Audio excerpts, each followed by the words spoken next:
you think this shit gets easier eventually, Yeah. doing the fucking podcast, and like we have enough of a system now.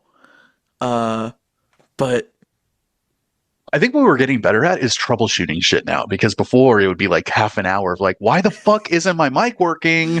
well, And then now it's like, oh, okay, I just have to do this real quick. yeah, it's just because we've had so much shit just fail on us so often. Oh my God, dude, that audio drift when we first started, it's like, Oh my god. And I'm not sure we ever really figured out what was causing that, but that that one was a fucking nightmare. destroyed me because while we were dealing with it, I remember I had to go in and edit like one of our audio to like go back just barely every like minute or two. Yeah. All of a sudden you would notice that like I would start like talking over you, or one of us would start talking over the other. And it was, yeah, dude, it was like, I think it was like every minute or so you have to like shave off like 0.2 seconds Yeah, to line like it up again. It's like, oh my God. And something about the it was, bit rate or like I don't know. I think it was my shitty laptop, honestly, because after I got the new laptop, everything's been fine. Well, there you go. I don't know. Yeah. I'm Literally just glad bought a we new don't have to deal laptop. with it. I I know. I don't know if this podcast would have survived much longer No. if we never figured that out. No, having to adjust it every minute. And then when we first started our podcast, the episodes were like an hour and a half or 2 hours long or whatever. It's like it Yeah. would take hours to edit. Like hours and hours. It was fucking maddening. There have been so many like weird little eras of this podcast. Yeah, they really Um, have, man. I've moved to like two different places since we started this podcast. I have as well. Yeah. We've both moved across the country, pretty Yeah. much. Yeah, we You both know, left Texas for completely different places, unfortunately. you were recording in an actual recording studio, an actual like podcast recording That's studio for a right. couple months. I always forget about that, dude. Yeah, it was just so weird. Like it It was was this such a blur. very I the, I don't know if we've ever talked about it on the podcast, but I don't think we ever have addressed it before, which it probably just doesn't need like to be addressed, but suddenly like after one episode, Lucas's audio sounded a lot better. also And a lot worse in my opinion. Like a lot of those episodes were way quieter. And well, it was and just like he was picking you up through Zoom. yeah. So whenever one of us would start talking, it would cut the other one's audio. So you would miss a lot of jokes and a lot of like random little quips and everything, because you would be laughing and it would be like, I'd be saying something or vice versa. And all of a sudden it's just like you don't understand why someone's laughing. And Yeah. I don't know. It's kind of bummed. I was like, why am I like going out of my way to go to this professional studio, do all this extra energy? Sometimes I had to bring Bo with me because Christina wasn't home yet. Like it was, Christina would come by the studio to pick Bo up, in the middle of an episode and shit. It was like Yeah. so much hassle, and I'm just like, and then I can get better audio quality at home. Like this But is not worth it. it was we were under the impression that we could possibly get hosted at this upcoming like Right, podcast network, right, and that we were gonna get some like not insignificant sum of money right. uh But we were going to start getting ad for revenue. episodes. The idea was to Um start getting ad revenue, and it was like it was worth it. I think we recorded like 10 episodes there because we were doing double episodes every time I went in, and I think I only went in like a handful of times. well, it was I think we did one regular episode and like one chit chat or like maybe even two albums back then. Um We did like the listener episode where we talked about Yeah, where Nas we talked and about yeah, sleigh bells and hmm Nas and that San Francisco rapper that I ain't like Mozzie. bulletproofly, Yeah, bulletproof uh something. Yeah, Mosley or something. yeah, and then Um that fucking Chrome and Gold, or that weird fucking weird ass album that was suggested to us. I did not like that one, but we Actually, also did. uh we had our little Twitch streaming phase too. That's You remember right. that? That's Yeah, where our most popular episode on YouTube's come from. that's right. Yeah, Uh and there was just no way to do it without getting copyright restrictions, and then we were like, dude, fuck this. That's been the biggest pain in my ass for this whole podcast. I'm like, we have a music podcast where we're not allowed to play music on it. But then Yeah. the more I look it up, the more it's like could fall under fair use because we're analyzing and Well, critiquing it. I think the thing that's been happening with the internet in general is that a lot of stuff can be fair use, and if you fight for it, you could probably win and get the Yeah, you rights have a to good that chance thing. of winning because they'll copyright strike you just to get away with it. And if you don't know Yeah, that it's fair use, and you're like, fuck, you don't know what to fight. but But the a lot thing of that people get away with it. happens is, I mean, what are we gonna do that on every episode? I You know, know. every Yeah. episode that comes out, we're gonna like have to like, okay, waiting for the email where they take down our audio or mute us or like, And also, how would we get the songs or the clips that we're talking about into the show without having to like buy the album and rip it ourselves, like from those little moments, where we're yeah, like, oh, I love that sure, drum part. And then real quick, play that drum part. It's like, yeah.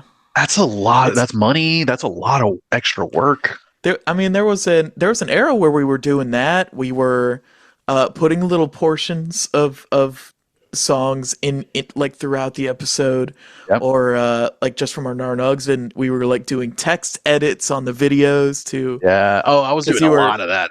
you watched that sneaker show. Yeah. Um, Yeah. The full size run really, what, how do you say, like they inspired me. And I was having a lot of fun doing that. And then I got like no reaction. I did it for like 5 episodes and I was like, oh, no one's watching. I'm like, so I'm not doing that anymore. It took forever. it was fun to do, but like it just took so long. Because So, I did it for a couple episodes too in my own little yeah, way, but yeah. like eventually it was like it's just hours of work, and we've never gotten a dime for this fucking show, Not one fucking you penny, know. dude. Not And even, not just a dime, not even a fucking penny, bro. that's not to say that we're not selling out. We have no one to sell out to, No one wants us. right? No one's buying. This is all on our own fucking penny, dude. That's what I love about the energy that we have in the pot now because it's the same energy I felt when we started. It was just like it's just have fun, man. Like stop trying to make every hobby that you do into a profession or into like a potential money making thing because it's like if I only look at this as having fun, then it's a success if we have fun. You know what I mean? Like that's the Yeah. only measure of success, and it's just so much nicer to do that because I'm like, how much money can you really make from podcasting? People don't make a lot of money from podcasting anyway, so it's like, It's just tough because you either have to be like extremely good at what you're doing and like covering like stories that happened in the past or something, like giving some educational thing, I or you yeah, have to be a personality, and most of those are covered by celebrities yeah. anyway. Oh, the celebrities like ruin the podcast landscape in 2020. Like after that, it's like everyone's fucked. If you're But not like, already a celebrity, or for some reason like an alpha bro, like for some reason those podcasts are huge. yeah, well, it was a blessing and a curse because celebrities doing podcasts made more people interested in podcasts, expanding their reach and stuff. But it was also like, I don't know. It also made more people interested in podcasting, and that has been Yeah, that's also the been a biggest fucking. fucking problem. You just see clips on TikTok or Twitter or whatever. These dude bros like giving the worst fucking like takes you've ever heard. Worst takes, worst advice you'll ever hear, like, and then just like just like smooth brained people making podcasts about. I saw a clip today that was some podcast with these girls on it, and they were like, "Oh my god, I couldn't like seriously, I could not be with someone if they like I couldn't be with someone who wakes up at like noon on a Saturday." And the other girls were like, "Oh my god, right? I know, like, oh my god." And I'm like, "How is this a fucking conversation worth listening to?" Well, it's cause like, unfortunately, everyone like when they get you with your friends and you're having like a conversation, you're like, oh, like this is super interesting. I'm really invested in this. But that's like because you're friends with each other, and it's really Yeah. like I don't know. Most conversations I have with my partners or like my friends would probably be so fucking So like boring boring. to everyone else, and not saying that we're like the smartest music critics or anything, but Not we are not like even close. Yeah.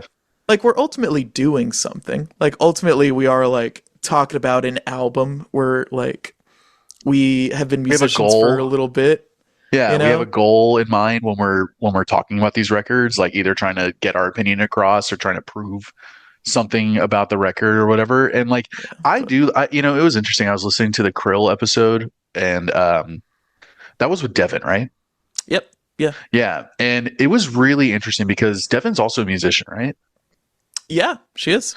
So but her perspective and the way that she was talking about the record was so much more about the emotionality of the lyrics and the messaging and like what what the songwriters were trying to get across and all that. And then Yeah. for us it's like, and then I heard the way I talk about it, and I just talk about it from a musician's perspective, like a technical perspective, and just a um appreciation, like a music lover, you know what I Yeah. mean, versus much Yeah. less from an artist perspective.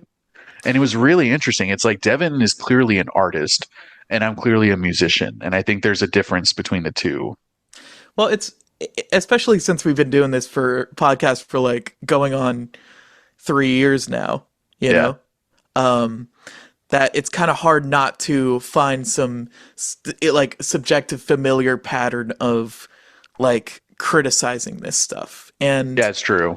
it's I try not to fall into those same, like, let's talk about these same five categories and what we think about those five categories. yeah, but it's just so hard. I wish I could listen to each album as if it was like my first piece of music or something, Like I wish I didn't have Yeah. to draw parallels to understand things and I could just kind of enjoy the music without context or without I don't know, prerequisition. Yeah. And I think that's a good point. And I think also for me, it's way easier for me to break down movies than it is to break down albums in terms of what was the goal, what was the artist trying to do? Yeah. Because for me, a lot of music is not artistry. It's just music, you know? Like you don't listen to like a sword record, and then go like, oh, what were they trying to say on this? Like, Sure. no. But you watch a movie and you're like, dude, just the fact that they like had that apple at that corner of the table, that is like symbolic to this. And it's Yeah. like, I feel like movies are way more layered than music in that way. And so it's hard for me to break down and discuss music in that way, even though I wish I could. But I'm much more on like coming from a technical, like subjective perspective rather than trying to be Yeah. this like objective observer of what this artist was trying to do, because I think there are very few, genuinely I think there are very few artists in music. I think there's a lot of musicians and a lot of performers, very few artists. Well, I think just with the way that movies are made, they are always like extremely high budget. There's always a lot of people on It's it, a like it's it's a it's very visual involved. medium, it's an audio medium, I like so I think whenever it's been really fun for me to watch movies now with a new perspective of like everything is intentional, yeah, right? And that like everything is meant to be something. Because before I thought it was like, well, some stuff is just there to be there. And while right. that could sometimes be the case in like an Adam Sandler movie or something, uh, most of the time these movies are written and rewritten and rewritten, and things are shot and reshot, and there's just Then so you much work that goes into them. And then you realize when you start following either writers or directors really closely, you start realizing like the director is also taking that written material and making it their own and presenting Yeah, it in the right. way So that is most relevant to them. So then that script becomes something else once it becomes a visual representation of that script. yeah, So it's like that adds so much layer to it, and it's like and I I think think there's I think it'd be much easier for us to sit down for an hour and a half and really, really break down intentionality with movies versus music. though I think there are a lot of musicians that uh I don't know. Movies and albums can be somewhat the same. That like there are movies that less care goes into them, like some American Pie, like gets made, Oh, for or sure. Yeah, like you said, uh, like any Adam Sandler movie. Like any Adam you're Sandler. not gonna Like break down Jack and Jill and oh, this is actually about sibling rivalry and blah blah. Like no, it's a but fucking dumbass movie. in that same way, like a lot of artists see music differently. And this album we're going to talk about, I think, is a very it. I don't think Kaytranada and I see music in the same way. Interesting. I I wasn't and sure I which album we were going to start with. So, oh well. yeah. What's up, buds? And welcome What's to up, a new buds? episode of the Earbuds Podcast, the podcast where two friends talk about one album for many minutes. We are your hosts, Ash and Lucas, and today we are talking about Haitian born DJ, rapper, producer, songwriter Kaytranada with their Yes. sophomore album, Bubba. Yeah, this was I've talked to some people, I've read some stuff that 99.9% was a big deal when it came out. It's a very different album. Yeah, I checked out a little bit of it, and I saw in my research of this album that Kaytranada kind of made the music and sent it out to the artist separately on the first album, whereas on this album, the Right. second album, the artist and Kaytranada were kind of in the same room. They were in studio together, and I feel like, did you listen to any of 99.9%? I listened to bits and pieces, but Okay. not the whole thing.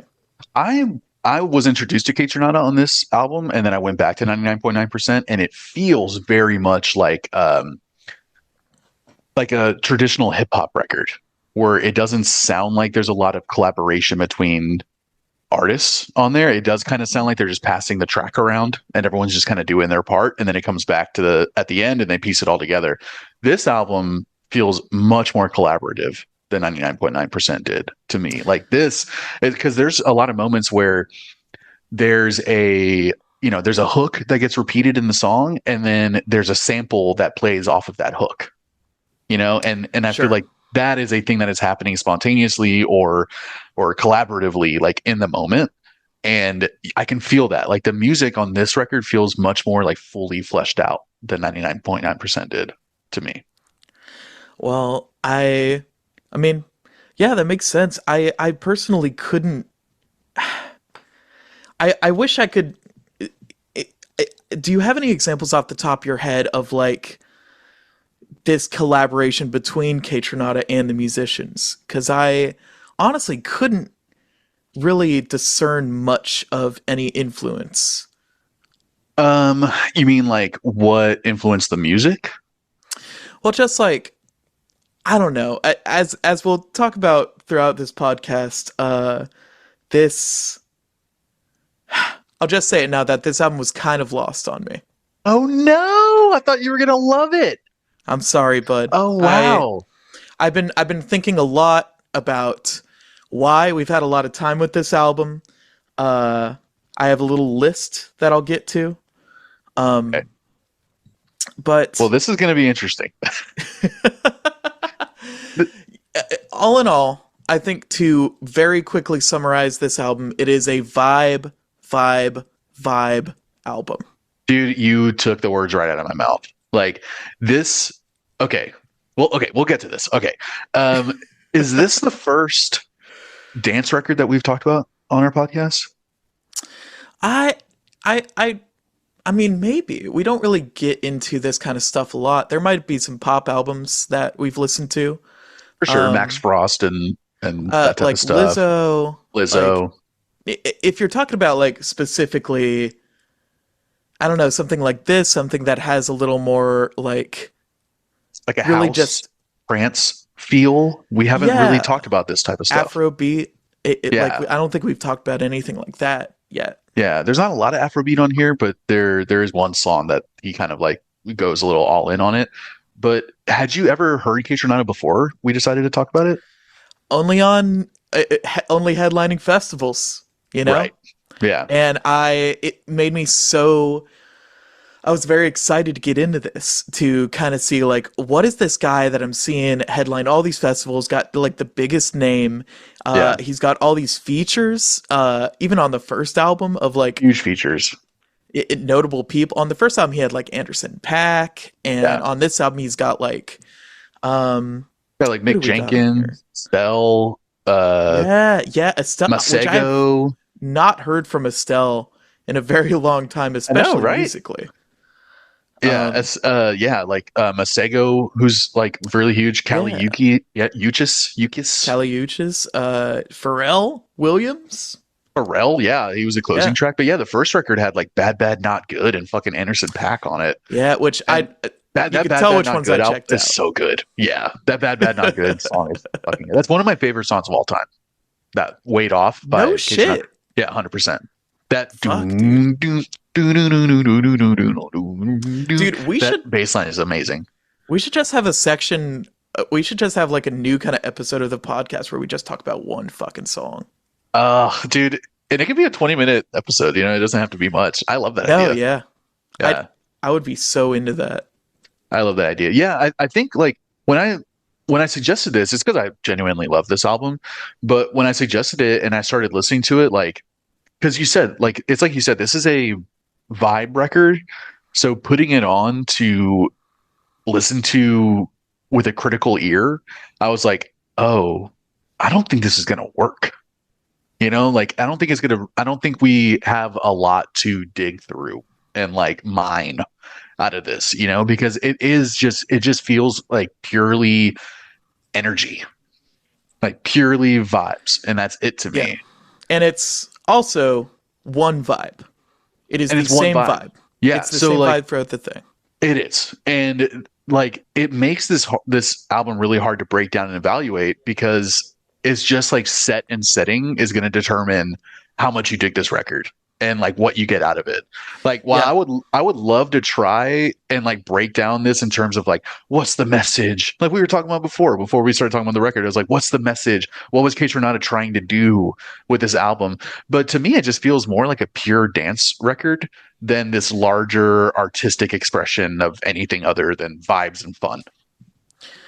yeah. No, it seems like he he has one goal. It's to get people to groove. It's to get people to dance, right? Yeah. And Yeah. like all the And then didn't it get you dancing? You weren't doing your little well, wrist thing? there were a couple moments. All right, there was Okay. one song in particular that we'll certainly talk about later. That really got me, Yeah, yeah. That's what I was kind waiting of doing for. these little wrist That's what I movements was here. waiting for. Yeah. But like, Can I guess what it is? yeah, sure. Culture? Nah, sorry, bud. Okay. You'll get another get to guess it. in 20 minutes. Yeah, we'll get to it. But I'll tell y'all, I can't vibe this long. It's much longer than I remember it being. And it's almost an hour. It's like It's 17 songs or 18 songs or something. 17 songs, 50 minutes. So Yeah. it's certainly not the longest thing we've listened to, but it's It's a long house EDM inspired record. That's Yeah. long. and if you'd be all right, I'd like to get some like talking points here. We'll get to it. I think Kaytranada's sound, at least on this album, is characterized by kind of nice, deep, soft drums, a lot of phasers in the cymbals and hi-hats. So you kind of get that spacey sound. Lots of airy. This whole album feels Lots of airy. airy. There's I think a good amount of percussion. There's a lot of like little synths. And it all culminates into this nice, chill, usually groovy vibe where Yeah. the features artists are they're not really talking about too much, right? Like they're just kind of like they're not talking about anything. they're Kali like, Uchis "Hey, is get just on the talking floor." shit. Yeah, Kali Uchis is just talking shit. Like Sir is just kind of doing what Sir does. Mick Jenkins is just kind of doing what Mick Jenkins does. Yeah, and it's Masego and Van Jesse are just kind of talking about like nothing, like it is strange. To me, there are only two songs on this record that are genuinely the lyrics feel sincere. wait, what songs are those? To me, the songs that felt most sincere to me were Culture and the one right after it, The Worst in Me. Mm, because Culture was kind of more of a like social commentary type of like song that put over this like really fun fucking dance beat. So it's like when yeah, it gets to that hook, like this is not a vibe, it's a culture, and it's just like, oh, that is a cool line, and she's kind of talking about like like if you're gonna be involved in this scene, like make just know it's not just for you to wear like sparkly glitter makeup and have a foxtail, or I don't know what people do, but it's yeah, not just it's not a costume, it's not a vibe. It's like this is a culture that we're trying to like keep in this yeah. type of scene, and I really thought that was really cool. And then the worst in me, where like Kali Uchis is just kind of talking about money the whole time. Same with fucking. I think Masego's song is literally just talking about money. He's just talking about how much he wants money Yeah, and need loves money. it. Uh, like I thought who was on? I think it was Tanesha on. Tanesha. I hope I'm pronouncing that right. Tanisha, Tanashi, Like Tinashe. Tinashe. Yeah, I'm sorry, I'm mispronouncing her name, but I felt like the lyrics in that song were super, super vulnerable and very like sounded very personal to her, and to me that came through in the music as well. So it's like those two songs to me felt the most genuine and like, okay, I'm trying to do something with this, not just with the lyrics, but with the music. And then everything else just felt like have a good time, yeah. you know? Which is, I mean, again, just what this album is trying to do. Yeah. I I didn't I didn't see it as like trying to set any like these musical boundaries. It's nothing crazy. And it's all very chill. It's all very I don't know, very Like safe. understated. This is the good version of Honestly Nevermind, Sure. Yeah. you And know? I much like that album, I was jamming out to it at first. I was really Right. getting into it at We first, actually right? weirdly liked Honestly Nevermind at first. We were like, what the fuck is Yeah. Well, this? I think I just was in the mood for some fucking house music at the Yeah, for time. sure. And I was just getting into house music when Honestly Nevermind came out. I never really considered this to be house music because of all the I consider this a pop record when I first heard it, and I was just like, damn, I really like this. And then going back Sure. to it now, I'm like, oh, this was probably the first like quote unquote house record that I ever got into. Yeah. So when Honestly Nevermind came out, which I think was like only a year later, What when is this? Like 2019? this came out in 2019, 20, well, no, it'd probably be 2022 when it 2022. honestly ever Yeah. came out. Yeah. Honestly Yeah. Nevermind came out 2 years after this. Um, but to me, I was same with you. Like when we did a fucking first drop or a fresh drop of Yeah. it, and we were both digging it at first, and after a little bit, we're just like, oh, this is garbage. It's just like after some, it was like, oh my God, okay, next song, next song, next song. Yeah. And I'll tell you, I'm sorry, bud, but this album didn't fail to wear on me each time I put it on. Did you? What was your environment like when you were listening to it? Were you just sitting down at your desk listening to it, or did you have it on while you guys were like I hanging was, out? I mean, I had it on while we were hanging out this weekend, while we were like playing Magic. Nice. We I was just chilling on the bed earlier today with the headphones in, just kind of like taking it in, like trying to get in this like kind of vibe and trying to stay in it. And it's just the length of this record Yeah. and the like lack of dynamics on it, I think are Yeah. ultimately what lost me every time because I can't vibe like this for this long. I can't just like go like, Yeah. for like an hour. And that's me. That's nothing on the album, right? But Yeah. let me display you this list that I kind of put together real quick. Okay. It's the well, you know what? I'm not going to get super into it. I just wrote the BPM of every song. And the biggest difference is 12 BPM between the slowest and fastest Oh, track. no shit. And I think it kind of explains why it's not a bad thing, but it's something that was lost on me as a whole album, as a whole work, as a whole project. Is Yeah. that these songs are all within 103 to 115 BPM, which is Yeah. kind of that mid, like, not fast enough to, like, tire you out, but not slow enough that you're, I don't know, kind of Yeah, losing it. you can dance to it, but you're not going to be like raving to this shit. Like it's not dubstep, you know. And Yeah. yeah, and the similar BPMs, I think a lot of the singers, honestly, if not all of the singers, kind of shared the same delivery on Hmm. each song. Everything Of is so chill on this record. yeah, yeah, yeah. It's so Which chill. is like, I mean, I'm gonna keep saying this. It's just not my bag. And Yeah. I wouldn't blame anyone else for like really getting into this album, really like enjoying this, putting on at a party, like going to see them live. I'm sure it's a lot of fun to kind of like dance in the fucking crowd to these songs. Yeah, to me, this is just like a put it on and vibe album. And it's like, it's great for a long drive. It's great for a party. Honestly, if I owned a coffee shop, this is great coffee shop music. It's Sure. like, it Yeah. has enough going on that it can keep you kind of like moving and grooving, but it's not going to distract you from reading or doing your work. You know, like Yeah. Yeah. this could easily be background noise for a lot of people.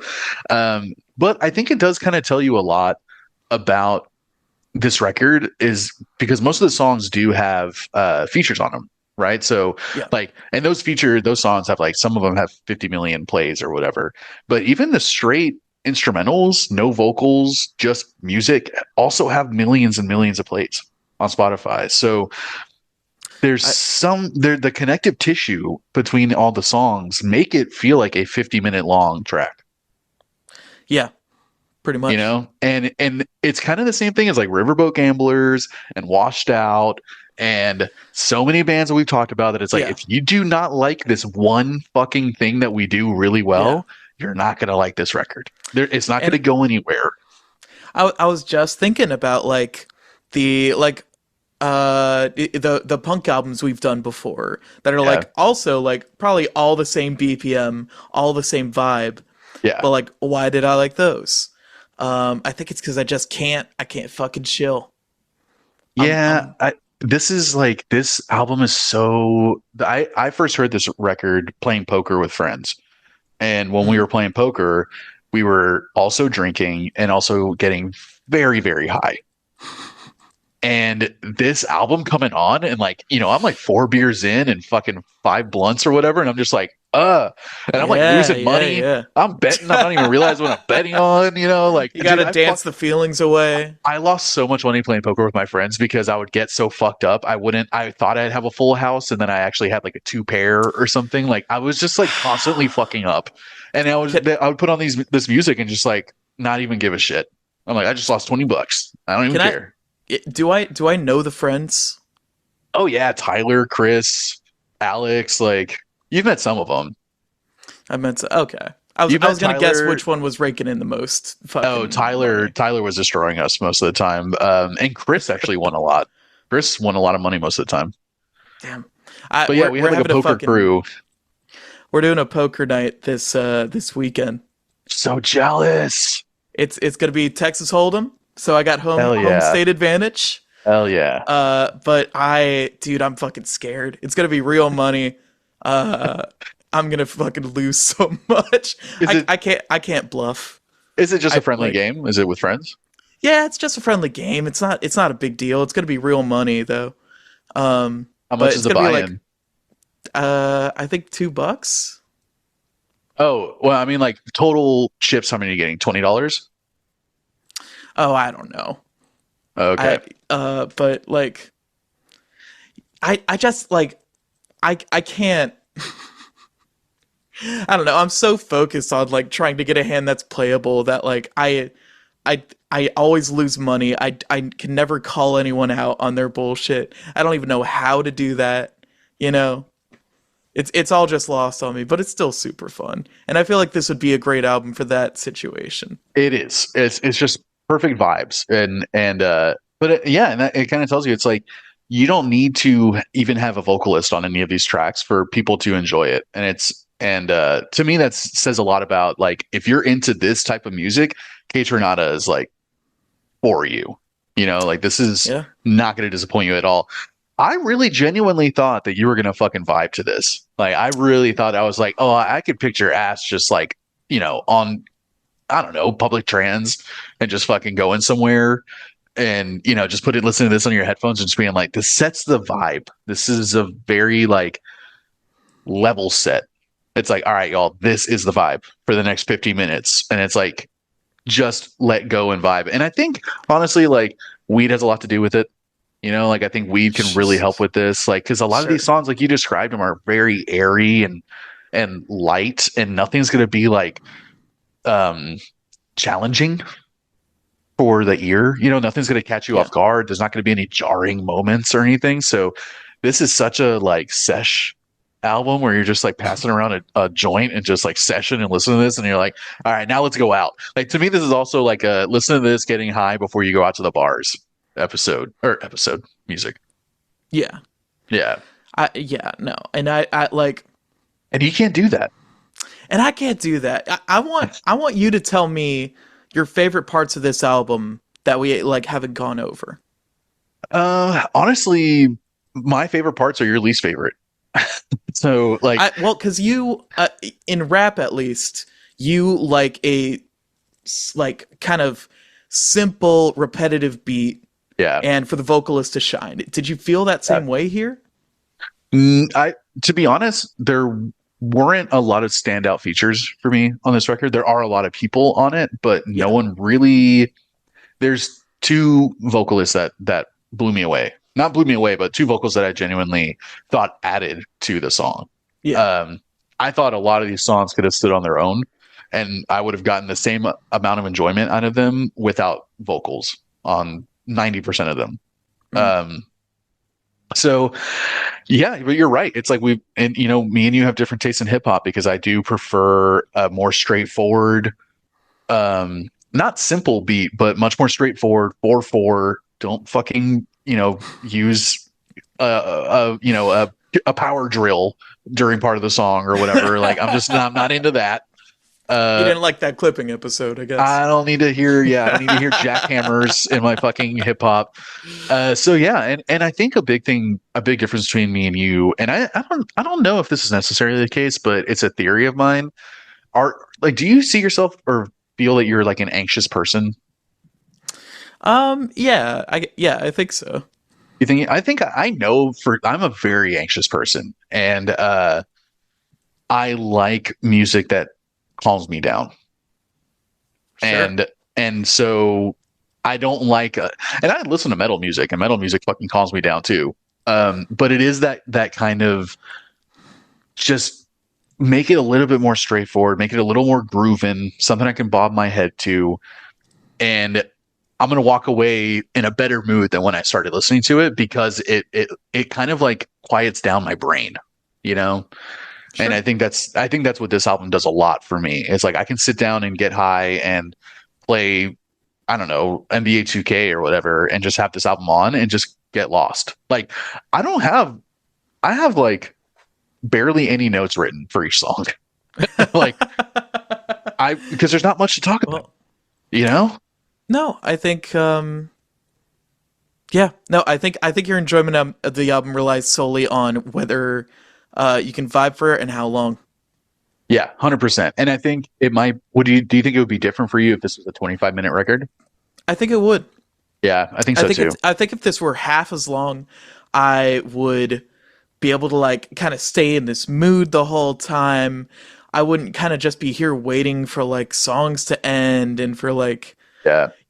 like I always get excited when I see the Pharrell song at the end because I love Pharrell. I He said fucking hate Pharrell. but it's just like it's just nothing. It's nothing either. Sorry. No, dude, he annoys the fucking shit out of me. Was it just because he likes to speak up on his features, or No, I what? mean, I know that it was such a like getting him on this song on midsection, the closing track. I mean, he put it as a closing track. It's obviously a get, like he's like, oh Yeah, my God, I can't believe I got Pharrell. yeah, But I just do not like 99% of the music that Pharrell is involved in. Ah, man. I mean, yeah, he produced that fucking Timberlake record that you did not like. I do not like. I don't like his throwback wannabe 70s soul vibe that he's been baking on for like the last 10, 15 years. Ever since that Blurred Lines song and That was a pretty rough one. ever since he collabed with like Daft Punk, I feel like he's just like, all right, this is my thing now. And it doesn't sound genuine.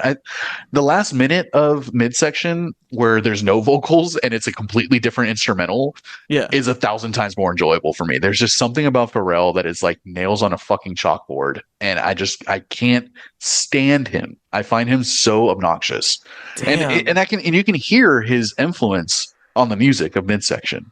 You Yeah. know that they wrote that song together in the studio because it has all the stupid Pharrell bullshit. How much cowbell can one man fucking want to use? Dude, I don't. Jesus Christ. Cowbell is an S tier instrument, dude. I don't know. Cowbell is an S tier instrument and should be used sparingly. Like Pharrell is just like hitting it every like half beat. I'm like, dude, you gotta stop. You gotta stop. Well, fuck, man. Should we get to our ratings or like? Yeah. Cool. Who is your favorite feature before we do ratings, real quick? Pharrell? My favorite feature. Honestly, none of them really popped out to me either. Yeah. I was really excited for Estelle, but it was just kind of the same thing as every other song. It sounded like the exact same vocal take of American Boy or whatever. Sure. It's like she just has that same delivery on every song. So I don't think there was like a greatest feature, but I do have one of my favorite songs does have a feature. Okay. And so I guess I'll have to give it to them. Okay. My favorite feature on here was oh man, I have to open it up now. Tidra Moses on Culture. She was my favorite feature. You were. Yeah. Yeah. I love her voice. That featured artist on Worst to Me is your second favorite? Yes. There we go. Yeah. And I love Kali Uchis. I wish I knew how to pronounce her the last name. I love her just in general, and I like her music a lot, but I didn't really care about her feature on the song. That song, 10%, won a fucking Grammy. No shit. Yeah. This really? album won a Grammy? Yeah, a Grammy. This album won 3 Grammys or 2 Grammys when it came out. Three. Yeah, something like that. I obviously don't. I obviously have trash taste in music. I don't know. Obviously, yeah. I don't get it, and I never will, and that's okay. Yeah, it let me see what it won specifically. It won best dance electronic album, and 10% won best dance record. And I think he might have won best new artist with this album too. With the I obviously don't understand the fucking qualifications of new artist if it's his second fucking album. Yeah, I gotta. And also, he fucking was hanging out with Anderson .Paak and Bad Bad Not Good on his first record. Like, he's obviously got some rapport in the fucking business. Yeah, you know what's funny is that he already had like album of the year, artist of the year in Canada in 2017, and then in 2021 he was nominated for best new artist. Like 3 years after he started I don't know writing what music. they're doing. Whatever. Yeah. But he won 2 Grammys for this record. So yeah, all right, give me your rating. Okay. Well, it's a vibe, and I was vibing for it for like 20 minutes, and then I got fatigued. All the songs kind of sound the same. They're around the same speed. They have the same kind of production, this low end kind of soft hits, synths, phaser hi-hats and cymbals with a very reverbed singer, usually. Mm-hmm. I was waiting for something. I guess I was hoping for more. Right. And in the ways I chill out, this is not what I want to chill out to. Honestly, like the production is good. I'm honestly giving this album like I'm gonna give it a 3.6. Oh my Jesus I Christ. dude, I just didn't like it. I'm Like you sorry. just stabbed me in my heart. I know, and I didn't want to be like that. I was like, I probably listened to this album more than I've listened to a lot of albums we've talked about. See, that's the problem. Like Oh, I was listening to it too much. exactly. I don't listen to this album every day. I'd get fucking sick of it. But, listening to it once in a blue moon, like it's so sick. And it kind of I think you waterboarded yourself with this just like you did with Uncle Acid, where it's like you made yourself I hate it. Dude, I did not like it from the start. That's why the first time I listened to the album, I had to stop before it was over Oh because I was no. so fucking bored. And I'm sorry, and that sucks, and I didn't want to be like that. But that's what fucking happened, man. And I was able God to damn it. appreciate it. I was able to appreciate it more with more listens. The instrumentation actually is pretty like dynamic throughout the record. Yeah. Like using a lot of different sounds in a subtle way to kind of change everything. Um, Yeah, because but there's no like, there I don't think you could put on any song without a hook and know what song that is, like the name of it. Um yeah, right. And like also another thing about this record is I just didn't like none of the songs caught me. There was just nothing for me to like grab on in a like a pop sense with like the vocals. There were no like catchy moments that I like repeat to myself aside from like maybe a couple songs that we'll talk about in our choice nugs section. okay, okay. But All right, well, I accept you. I thank you. Do you forgive me? I forgive you. It's fine. Yeah, no, I'm gonna be very wildly different. It's like Please do. yeah, it's like we've been saying. Like this is not an album to break down and evaluate and analyze. It is very much just a vibe, and I love that culture. She's saying this is not a vibe; it's a culture. But I disagree with this album. This is very much a vibe. This record, and if you don't Yeah. dig the vibe, you're not gonna dig it, and it's totally understandable. We've listened to a lot of one vibe records in our Yeah, time. yeah. We listened to something to crow about, Riverboat Gamblers. We've listened to Uncle Acid. We've listened to Whole uh, Purple Moon washed out. Purple Noon, Washed Out. Yeah, The only difference is the only thing that affects our ratings on these are if we liked it, and that's it. You exactly. know? Yeah, and on those records, usually our ratings are very different from each other. Yeah, because we're Yeah. just like I don't know. Like if we were to like hang out and chill, like neither of us would criticize each other's music, but we'd be putting on different shit. Oh yeah, for sure. Yeah, but yeah, you're right. There wouldn't ever be a moment where like, what the fuck did you put on just now? I don't know. Maybe with you, I might say that at times. But Uh, Maybe I don't know. yeah. But I mean, honestly, yeah, to me, like you say it all sounds the same, but it does there's a lot of musical influences and genres that this album spans. It's just kind of on every song he's doing the same. He's combining all the same things like hip hop, house, techno, Afrobeat, 80s R&B, trance. It's all there. Like EDM, it's all there, and it's all on every single song. So it's kind of cool. But it can sound very, very same. One thing we didn't talk about was the production. I think is really fucking good. I think Kaytranada Sure. is a great producer. Yeah. Um, but yeah, man, to me, this is just the vibe, and it's just a perfect vibe. It is perfect work music, driving music for me. It's perfect, like I said, reading music. Just vibing around and just like getting high and sitting outside and reading. Like it's just I don't think it can get much better than this for me. I love Kaytranada and everything that he's done so far. So love this record. I'm gonna give it an 8. Damn. Yeah. Wow. Wow. An 8 from you. That's pretty high praise. Yeah, That's just the genre alone, even though I like it a lot, I think the genre alone would hover around a 7. But just the fact that this is like, A, it was my intro to Kaytranada. B, I don't think there's a bad song technically on this record for me. So, you know, I have to recognize it's a little too long. Well, actually, there is one bad song, the fucking Pharrell one. But I have to recognize Damn. it's a little too long. It's a little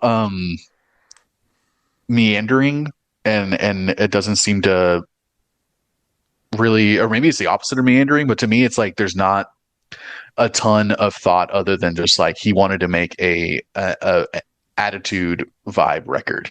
So Yeah. to me, he pulled it off, and it's an 8. I think it would get higher than an 8 for me if the features were better. Sure. The features I were disappointing. were the features on the first album kind of more unique, or like were they I kind of think similar? I think the features on the first album had more personality.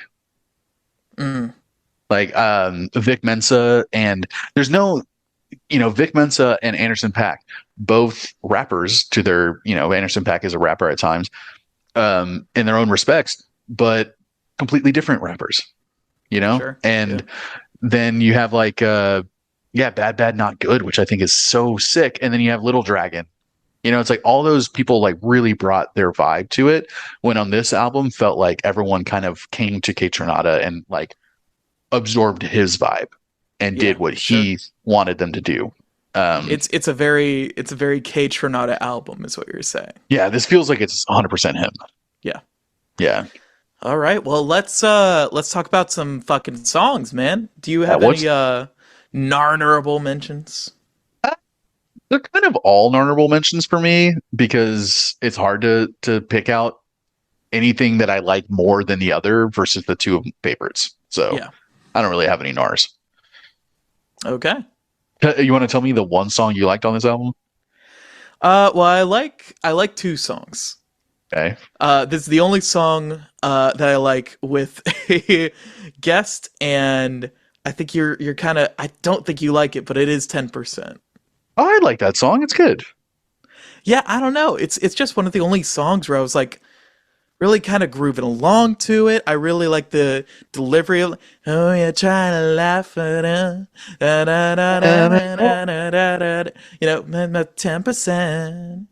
Yeah, the Like, the hook is so catchy. You keep on taking on me, but where's my where's my 10%? 10%? Yeah, I don't Yeah. know. It's something about it just like got me in a way that the other songs didn't. I And like I the wish I auxiliary could. percussion, the kind of hand drums that like just kind of adding Yeah, to the whole sure. thing. It has a very like combination of like 80s pop and 70s soul, all kind of going into the same thing. And Callie is just so cool, So Yeah, yeah. Very cool yeah. delivery. Very, yeah, cool demeanor. All right, all right, all right. What's your other one? Because I just feel like, Oh, okay. yeah. All right. You want to? Well, then, my other one is an instrumental. Uh, it's the only instrumental that I really enjoy. Scared to Um, death. you got it right on the money, my man. Yeah. Scared to death.